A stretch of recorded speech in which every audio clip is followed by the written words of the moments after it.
चला, आज आपण देवी भागवत पुराणातील एका अशक्यप्राय आणि भयंकर वैश्विक संकटाची रहस्यमय कथा उलगडून पाहूया. आता विचार करा, एवढ्या मोठ्या ब्रह्मांडावर आलेलं सर्वात मोठं संकट एका अगदी सूक्ष्म वाळवीमुळे कसं आलं असे? हा प्रश्न खरंच चक्रावून टाकणारा आहे ना? एका साध्या वाळवीने साक्षात सर्वोच्च देवतेचा शिरच्छेद नेमका कसा केला? तर झालं असं, असुर युद्धानंतर विष्णू गाढ योगनिद्रेत गेले. देवांना यज्ञासाठी त्यांना उठवायचं होतं, पण कोणाचीही हिंमत होईना. देव ज्या धनुष्यावर विसावले होते त्याची प्रत्यंशा प्रचंड ताणलेली होती.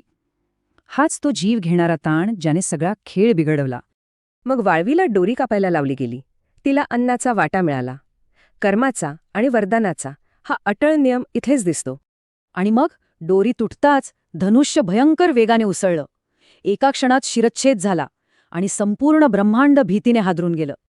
आता हा विरोधाभास पहा. एका सूक्ष्म कीटकाचा छोटासा चावा आणि त्याचा परिणाम म्हणून संपूर्ण विश्वच थरथर कापू लागलं. याच असंतुलनाचा फायदा घेत एक नवं महाभयंकर संकट उभं ठाकलं.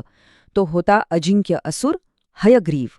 सर्वात महत्वाचा मुद्दा हा आहे की देवीच्या वरदानामुळे त्याला फक्त हयग्रीवच मारू शकत होता. अगदी अशक्यप्राय पळवाट.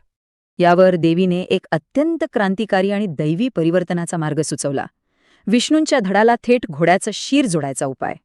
हे दोन्ही हयग्रीव एकमेकांहून किती वेगळे आहेत पहा. एकीकडे असुराची पाशवी शक्ती आणि अहंकार, तर दुसरीकडे सर्वोच्च बुद्धिमत्ता. धनुष्यामुळे झालेला विनाश अखेर संपला.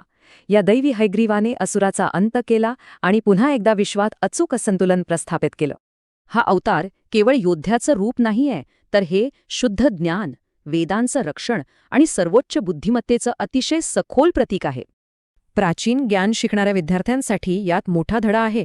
केवळ पाशवी ताकद नाही, तर संकटात दैवी बुद्धिमत्ता आणि अनुकूलता जिंकते. हे पुनर्निर्माणाचं चक्र आजच्या काळातही अगदी तंतोतंत लागू पडतं.